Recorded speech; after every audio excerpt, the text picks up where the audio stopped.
All right, ladies, welcome to this episode of the She Is Extraordinary podcast. Well, I've got to admit, I'm starstruck today. I get to interview a woman I've admired for a while now, Kim Walsh Phillips. Now, I could go on and on for probably an hour or so, Kim, with all the things you've done. But I will tell you this. Kim is the founder of Powerful Professionals, which is a business coaching and education company. She was named, hold on to your hat here, number 475 in the Inc. 5000. She is a multi-seven-figure entrepreneur. She attained this level without a business degree, which I really, really appreciate it. She was named a must-read by those in business by Forbes magazine.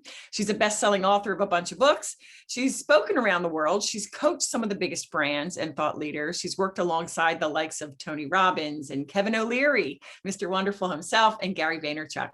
Kim is a boss. She's a mom. She's a wife. She's a woman of faith. Phew. All right. Super impressive resume. Welcome, Kim. Thank you so much for having me. Oh my goodness. It is such a blessing to have you here. So first of all, congrats. I mean, talk about extraordinary. That is the perfect descriptor for you. So how about we start here?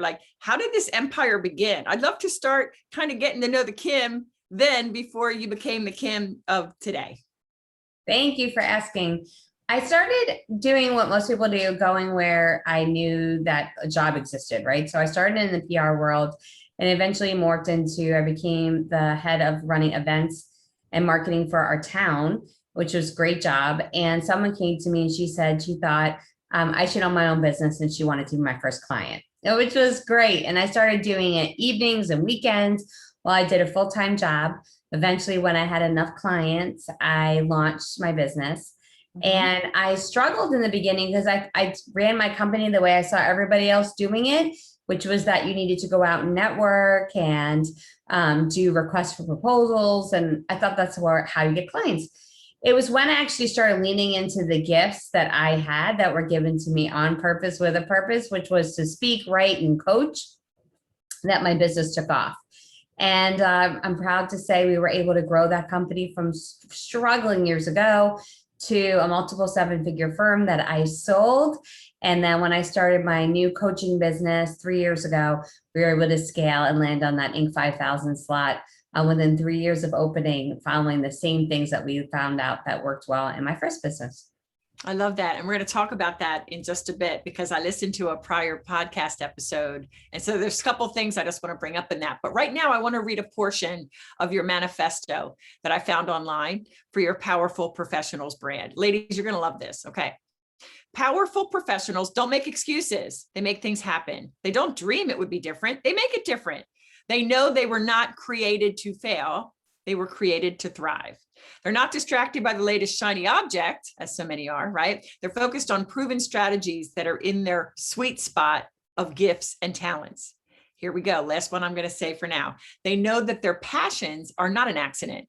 They are God-given superpowers. And powerful professionals don't wish for change. They are the change. And I just love how, Kim, you insert faith into your manifesto, right? I mean, I'm a firm believer that whether you believe on the Lord Jesus Christ, you cannot succeed in business without faith in something, like commitment to what you're doing and to serve. So I'd love for you to kind of share a little bit about that and talk to us about how faith has played a role in your success.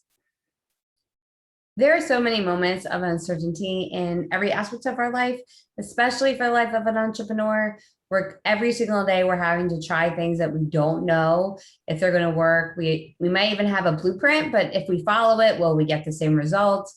We have to reach out to people we're unsure about and step into places we're unsure about. And it's scary. And I don't know how people who don't have a faith do it, honestly, because of the fact that while my husband is incredibly supportive, my family is, I'm a member of mastermind programs, I'm part of all the beautiful communities that support me along the way. They're not with me 24/7.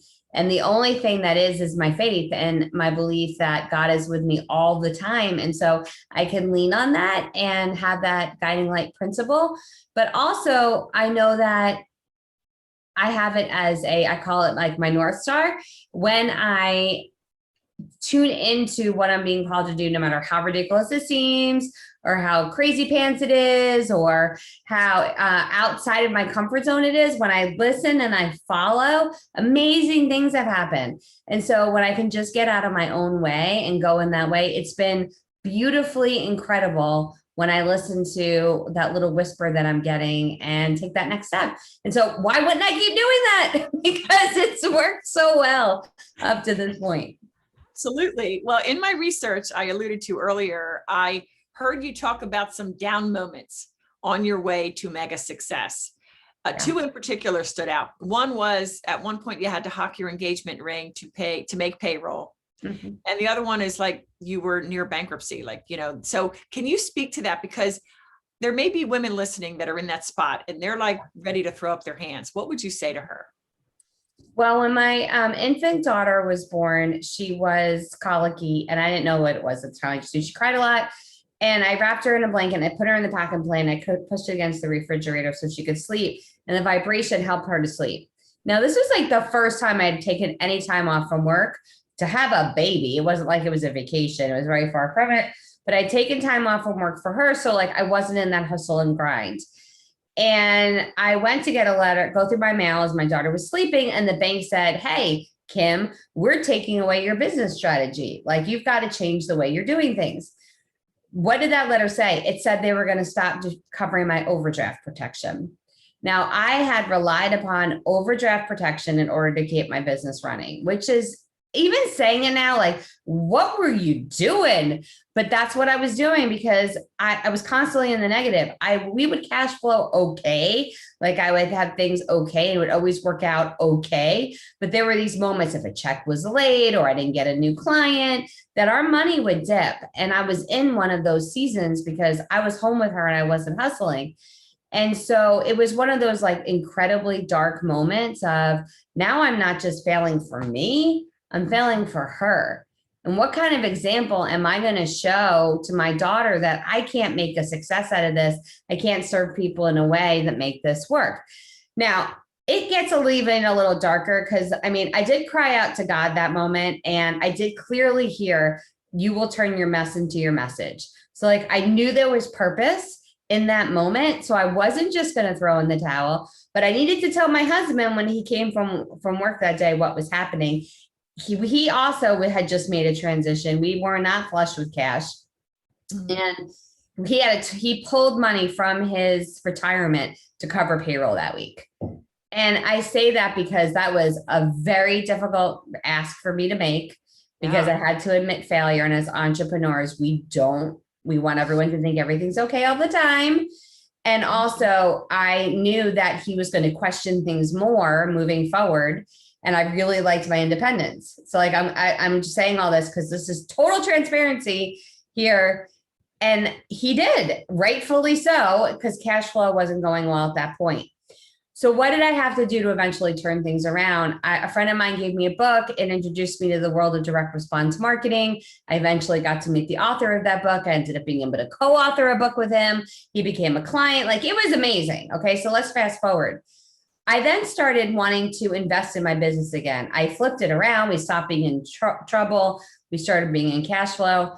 But then I have my spouse who I had to go to and have him take money out of his retirement fund with penalty to cover payroll one time. Now he sees me investing in my business again.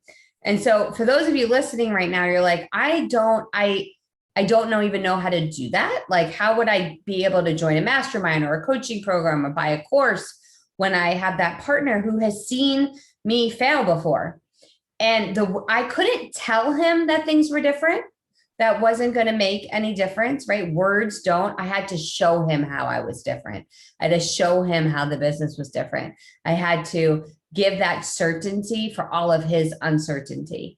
And so now he just joined me on one of my stages a couple of weeks ago and was able to say, actually told that story for the first time. I'd never publicly shared it before.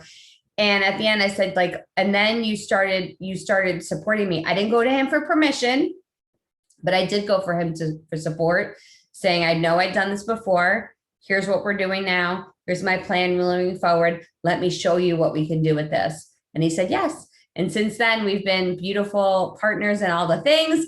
I was able to sell that business, take the family on an incredible suite inside of a cruise ship. It was a multi-level loft with our private butler for an entire week vacation. And Wow, I love it. yeah, we never had to pull for the retirement fund again.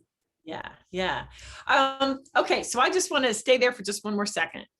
As you were coming out of that low time, yeah, two things. What kept you going? Was it your faith? Was it your firm belief that, okay, God said I can do this, so I'm going to do it? And also, like, did you have the moments when you were like, you know what, I don't know if I can do this? Like, how do you break through that fear? Because I know from talking to women every day that a lot of them, it's just hard to get, as you said, get out of your own way. Yeah, I did focus on faith, but also on that my gifts weren't given to me as an accident. They were given to me on purpose with a purpose. And if we look at our gifts and say, I can't, then basically we're saying, meh, God, I know you gave me these awesome things that are awesome, can bless the world, but nah, I don't really got to use them, right? No, like that, we would never say that. But that is really what we're saying when we don't do anything with them. And so I needed to focus on the people I was put on earth to serve, because that was really clear to me. Like, it was literally in that moment that I could see, okay, I'm on this earth to help other people who get clients, get more clients, and stop banging their head against the world, because they have impact to others. And when they can't feed their family, or they can't pay their rent, or they haven't taken a vacation in years for self-care and a day of rest, they're struggling. And if I can't get them past that, if they can't get past that struggle point, they can't ever have the impact they want to have on the world, right? They can't give at will. They can't do for others as they need to, because they're so focused on survival. I have to get them out of survival into thriving. So I was so focused on that individual that, yes, I absolutely had doubts, but it was actually, I felt so strong in that moment. I needed to fix what was happening in that moment. And then I needed to find somebody who had a blueprint, who had already done it, and follow their blueprint. Here's the thing. None of us, when we get up to heaven, are going to get a big hug from God saying, you are so awesome. You wasted all of this time reinventing the wheel. Great job. Like, no, we should not do that. You need to find somebody who's done the thing that you haven't done yet and get their blueprint, buy their program, become part of their mentee, buy a course, take whatever it is, make a workshop. Stop trying to figure everything out yourself. And because we'll never get the time back that we waste doing that. Money will always replace itself. Time never will. So buy yourself time and find someone who's done the thing before that you want to get done. Yes, amen. I mean, it's not money that's the most precious resource, it's time. And I'm 55. So at this point, I'm like, oh my gosh, if I would have only started my own business like 20 years ago, imagining where I would be right now. So yeah, I love that. All right, well, let's switch to Clubhouse, because we had talked about that. I really want to talk about that. And you are kind enough to give our listeners a free gift. So stay tuned for the link. I'm going to be giving it also inside the show notes. But let's start here. For those not yet on Clubhouse, or maybe they're on it, but they're not active, why should they consider, as an entrepreneur, spending time there?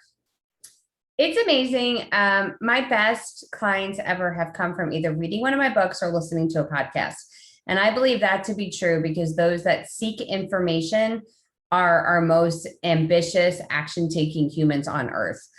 They chose to go somewhere and get information. They chose to take action and read it or listen to it. They chose to take the next step and actually type the URL into a search bar. Like, these are all more difficult things to do. And there's only this small percentage of awesome humans who will do it. And so Clubhouse fits really well into that phase, but it doesn't require you to write an entire book and get it published. And it doesn't require you to do any tech that would be in a podcast. It's real-time listening. So you're able to show up in a platform of early adopter seekers of information and change, which are exactly what you want when it comes to customers of growing your business. It's really fantastic because you can open up a Clubhouse room in a matter of minutes. You can grow a following, you can grow your list. So we had concentrated. I started on Clubhouse on December 31st. I have 13,000 followers. That's not huge though. So I want to say that's good. I mean, it's good, but it's not huge. I'm good friends with people who have 60, 70, 200,000 followers. So, but when I open up a Clubhouse room, I'll get anywhere between 30 to 60 people. I actually had one today. We had 100, which was great, but usually around 30 to 60 people. That group of individuals who comes to my rooms is super qualified. They're right fit clients for my audience. And each week I'll just give massive value, and I give a free gift away every single week, some free course or free download, and I give them a present every week. So we did this 2 weeks before we were going to run a virtual event. We sold 400 tickets to our virtual event. 330 people checked into the virtual event.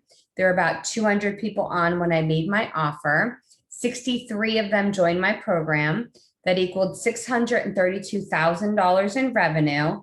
$300,000 of that came from Clubhouse. Wow. 2 weeks before the event. I did a Clubhouse room this morning, and we brought in 27 leads, people who direct messaged me or joined our email list, asked about our products, programs, and services. And there's no selling. I'm not selling at all on the platform. I get to just show up and serve, and we get to find beautiful, right fit clients, and our business grows. It's amazing.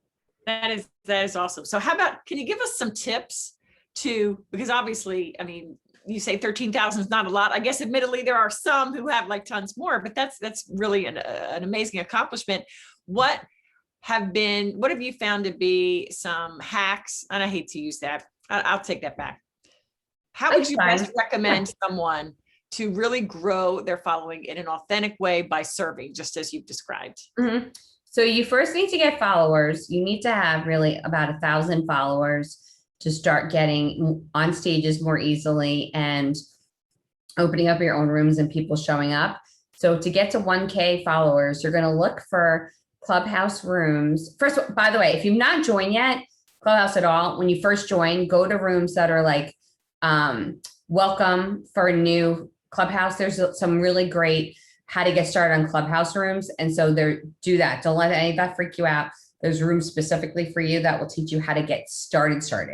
Okay, but if you're just trying to grow your follower count, then what you're going to do in your hallway, which is what they call the place where all the rooms are listed, is look for rooms that say AMA, which is Ask Me Anything, or Q&A, or Speak and Listen. That means those are rooms where they let people come up on stage. Stage is the place where you can talk and unmute your mic. So if you're trying to grow a following, you want rooms that are just like that. When you get up on stage, so you're going to go in the room, you're going to listen for like 10 minutes, know what they're talking about. Don't go in a room to raise your hand right away. Everyone knows you can listen and you just kind of come talk, and that does not make a great guest. So definitely listen for at least 10 minutes and then raise your hand. But when you get up on stage, you're going to do something like, hey, I'm blah, blah, blah, and I blah, blah, blah. And you have to make that 15 seconds or shorter about who you are. And I'd like to know, and you ask a question. Now, what would be great for you if you say, so in the room, I might say, hey, I'm Kim Walsh Phillips. I'm direct response social media marketer. And I've got over 1 million followers on Facebook, but I'm not sure where I should find my right fit clients here on Clubhouse. Have you been in any rooms where there are entrepreneurs that are trying to get more leads from social? So I'd ask a question while also kind of giving my whole bio. And that is a great way for people to know who you are. Go start checking your bio and then start following you. So you're going to go in Clubhouse rooms and ask questions so you can get more followers every time you do that. Plus, when you get followers, they're going to show up in the followed by speaker section, which is kind of like the VIP section, and you can get more followers that way. And then once you've hit 1,000 followers, you're going to, first of all, you're going to see once you hit 1,000 followers, you're going to get followers a lot more quickly, because when a bigger number actually attracts more people.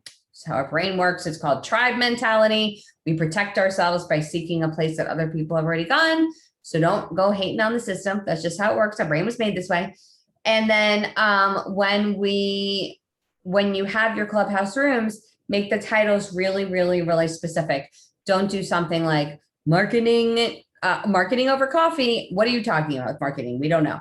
So, but make it uber specific, and it's kind of like a specific headline for a masterclass. That would work well. So my Wednesday show is called 10X Course Launch Strategies. It's very specific what it's about and who it's for. I'll do like tips to become a best-selling author. Again, very specific. So when you're creating a room, create a title, but make it super specific, just like you would a masterclass. Wow, that's excellent. Okay. So many questions I could ask you. How about this one? The biggest mistakes you see going on, whether on Clubhouse or anywhere right now by entrepreneurs? The biggest mistake is either people sell it hello, which people aren't ready to buy it hello, or they never sell at all.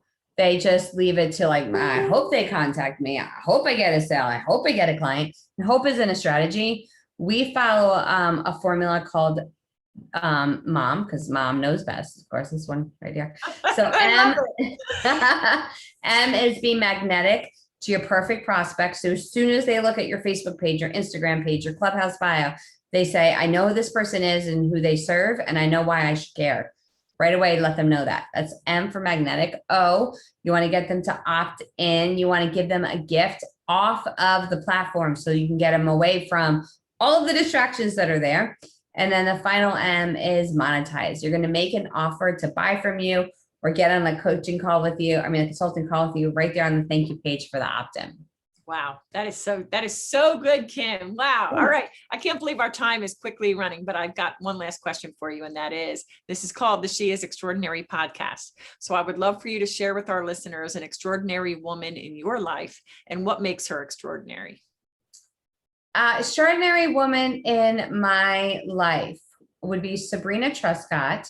She is a leader of a group called Satori Method, and they teach people how to tune into God and use their purpose and their gifts to heal other people from the pains they have in their life, their purpose missing, and they specifically work with people who are practitioners of in-person things like dance studios, qigong, karate, and they teach them how to go online. And I got to meet her at a mastermind program. She and I hit it off right away. And we are like, it's just been awesome to have this friend going through life with, that we get both aspects of our life, personal and professional. And it's just like this awesome thing because each one of us will always like just get a thing. Okay, call her, message her. It's always at that moment that we need to hear from each other. And it's been super fun to have somebody who I get to see really feel nothing but glee when she wins in life, and she does the same for me. So it's been really great. Wow, I love it. I haven't heard the word glee in a while. I love it, but it totally brings a visual for me. Well, thank you, Kim. And you are gracious to give our listeners a workshop, a free workshop, the $250,000 Clubhouse strategy, how Kim generated over $250,000 in less than 2 weeks from Clubhouse. So that URL I'm going to put in the show notes. It's powerfulprofessionals.com/Clubhouse. Well, Kim, thank you again. Anything on your heart you wanted to mention before we end for the day? If you've been struggling, if it's felt really hard, if you sometimes question why, know that there is most likely a better way. Stop trying to figure it all out yourself. Seek somebody who has figured this out before and that you'd be willing to trade places with on the topic that you're most concerned about, because you weren't made to suffer. You weren't made to struggle. You weren't made to quote unquote pay your dues. You were made to thrive. Wow. Love it. Beautiful. Kim, where's the best place for the ladies to reach out to you and find you? Yeah, you just look up my name, Kim Walsh Phillips. I'm on every social media platform under that, and even my website. So you can find it right there, KimWalshPhillips.com. Awesome. Kim, thank you again. Ladies, thank you for listening. And if you've enjoyed this episode, please take a moment, leave a rating and a review on iTunes. It means so much to us. And make sure you tell others about the podcast. Once again, thank you, Kim. And ladies, we'll see you next time.